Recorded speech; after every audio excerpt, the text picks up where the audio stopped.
अस्सलाम वालेकुम स्टूडेंट्स। आज का हमारा टॉपिक है किडनी फेलियर। इसको रेनल फेलियर भी कहा जाता है because the term renal is related to kidney. Kidney failure में बेटा होता ये है कि जो हमारी किडनी है ये अपना फंक्शन नहीं कर पाती, या कंप्लीटली तौर पर फेल हो जाती है या पार्शली तौर पर फेल हो जाती है अपना फंक्शन पूरा करने में। A complete or partial failure of kidney to function is called the kidney failure और renal failure। जो किडनी फेलियर है ये किडनी के ग्लोमेरुलर पार्ट की डिस्ट्रक्शन की वजह से होता है। ये जो किडनी का ग्लोमेरुलर पार्ट है ये किसी वजह से डिस्ट्रॉय हो जाता है या इसमें कोई ना कोई इशू हो जाता है।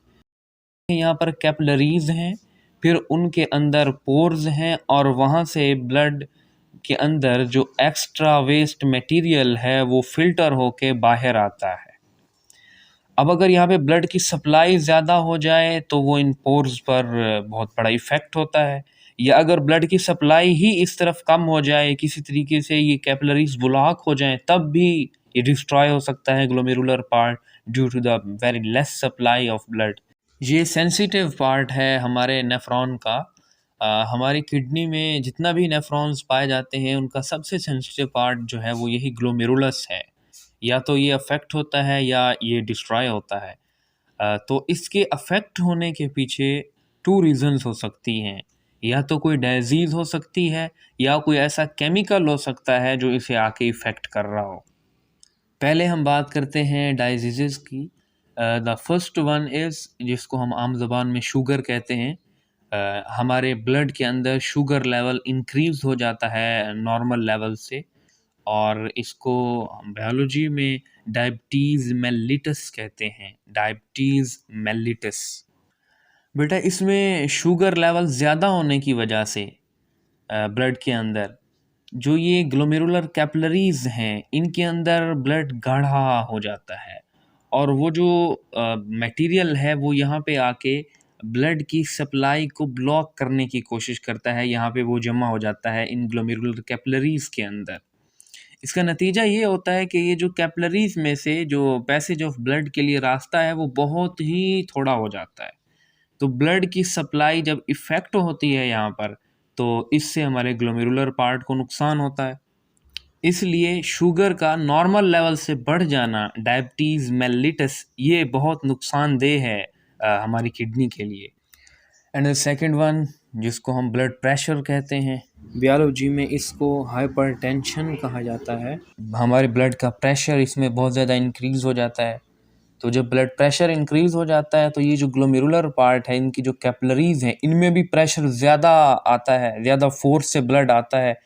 तो इनके जो वो होल्स हैं जहाँ से मटेरियल फ़िल्टर होके जाता है वो होल्स ही आप यूँ समझ लें कि बड़े हो जाते हैं, और इन पे बहुत बुरा इफ़ेक्ट पड़ता है ग्लोमेरुलर पार्ट पे जो किडनी में है, और ये भी किडनी फेलियर का सबब बनता है।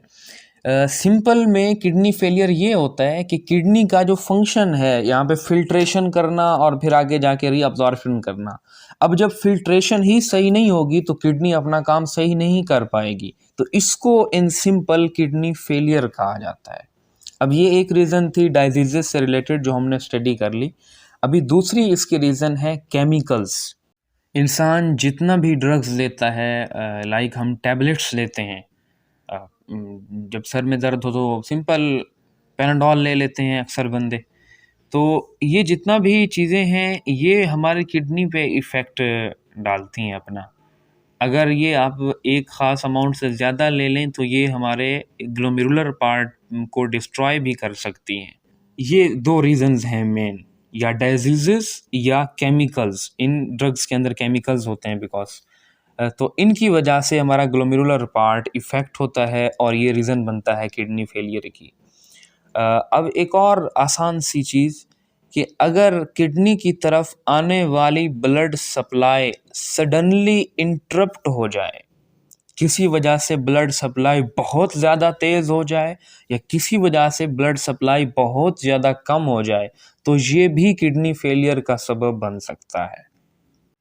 अब हम बात करते हैं किडनी फेलियर के सिम्टम्स की।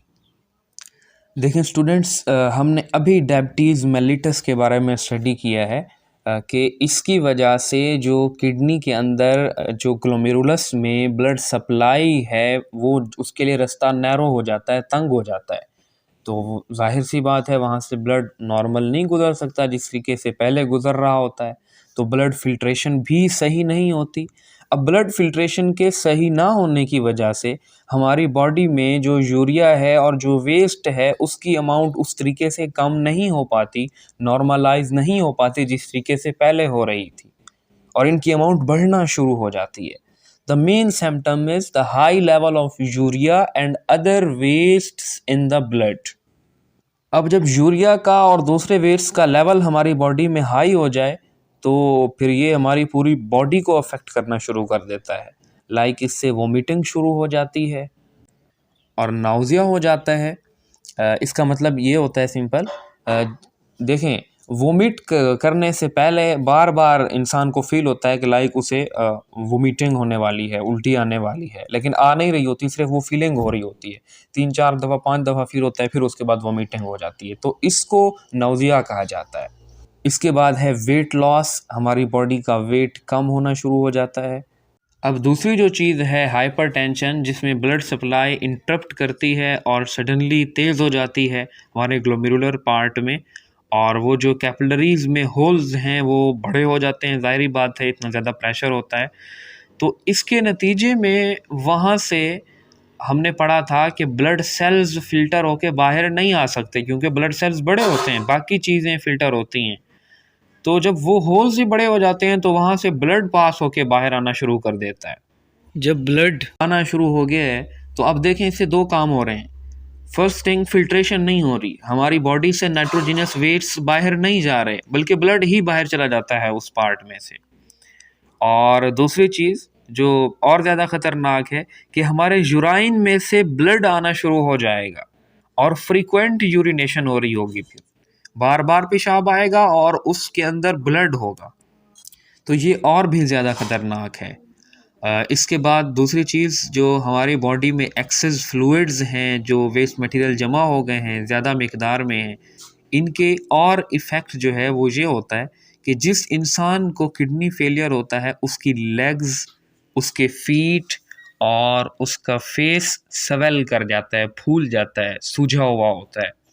अगर आप किसी ऐसे इंसान से मिलें जिसको किडनी फेलियर है या इस तरह की कोई प्रॉब्लम है, तो उसका चेहरा, उसके जो पाँव हैं, उसकी जो लेग्स हैं वो फूली हुई होंगी।